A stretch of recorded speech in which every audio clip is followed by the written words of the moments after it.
السلام عليكم ورحمة الله وبركاته. ازيكم يا حبايبي؟ عاملين ايه؟ دلوقتي هنا انا معايا ايه الغسالة بتاعة الاطباق، غسالة الاطباق اهي. دي غسالة فريش يا بنات اهي، غسالة فريش. بصوا درجة الحرارة على 65، والزرار ده اوف واون، وده الزرار بتاع لما بينور يقولك ان هي عايزة يتحط فيها زيت. التانية بيقولك الاطباق بتتغسل على 55 درجة، يعني من غير السخن، ما تدوسيش على السخن، تبقى كده كده يعني كده تبقى مش سخن، كده يبقى ميه سخنه تمام.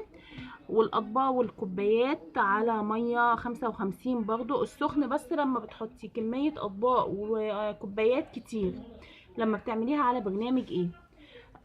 طيب انا قلت لكم ان انا هجرب لكم الغساله لما احط فيها المسحوق اللي انا جبته في الفيديو اللي فات، اللي هو فيرست ديش برو. طيب المفروض ان انا اعمل ايه؟ اهي هي فاضيه دلوقتي، ما فيهاش اي حاجه، وانا منضفاها اصلا، وما فيش اي رواسب ولا اي حاجه. اللي جوه خالص ده اللي بيتلف، مش المخرم، اللي جوه خالص اللي بيتلف ده اللي بيتحط فيه الزيت، بتتفتح وبيتحط فيها زيت. دلوقتي علشان احط الاطباق هعمل الاتي. هنا يا بنات الاطباق اهي والكوبايات وكل حاجه. المفروض انا هعمل ايه دلوقتي؟ كل ده هشطفه بس بالميه كده، انزل اي رواسب اكل، بصوا اي فرافيت اكل بس تنزل.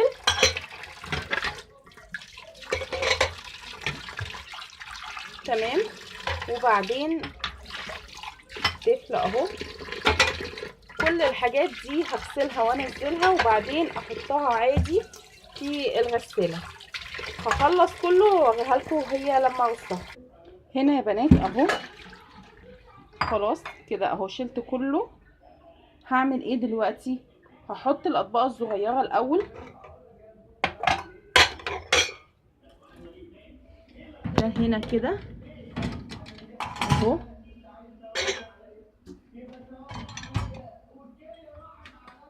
اهو هحط كل ده الاول، وبعدين هرتبه كله بقى، هرصها كلها وهوريكم في الاخر. هنا يا بنات اهو انا رتبت الاطباق جوه، هي لسه ما اتغسلتش اهي، وحتى الطاسه وكل حاجه، بس هي الطاسه اصلا بصوا لونها عامل ازاي، لانها اتلسعت مني وهي ابيض. دلوقتي انا هحط ايه؟ هحط المسحوق.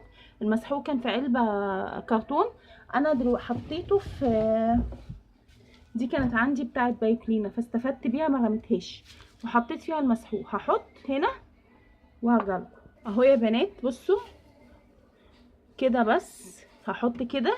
هحط كمان معلقه خل صغيره وهشغلها، وهشغل السخن كمان بتاعها، وهسيبها تاخد دورتها وهرجع لكم. هنا يا حبايبي الدوره خلاص خلصت، خلاص اهي جت تاني على اوف. تعالوا نشوف بقى الاطباق والحاجه اهو. بصوا، وبتبقى سخنه جدا طبعا اهي، كل حاجه اهي.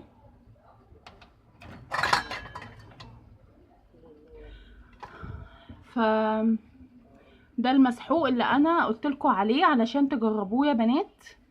هي طبعا غسالتي صغيره مش كبيره، الغسالات اللي طالعه كبير دلوقتي اللي هي الدورين الدبل دي جميله، والكبيره الاكبر اللي هي الاكبر خالص اللي بتبقى ارضي، انا دي حطاها تحت الحوض بس علشان ما عنديش مكان في الحوض فوق، لان المكان فوق صغير.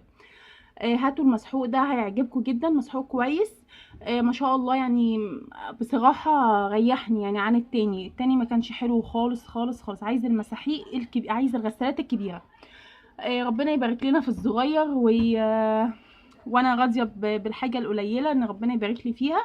استودعكم الله الذي لا تضيع ودائعه. ما تنسونيش بالدعاء بالستر والصحه وراحه البال ورضا ربنا والوالدين ليا ولكل اهلي، وبنتي تنجح وتدخل الكليه اللي نفسها فيها وتجيب مجموع عالي، وبنتي التانية كمان ربنا يوفقها وتجيب مجموعه في الاعدادي.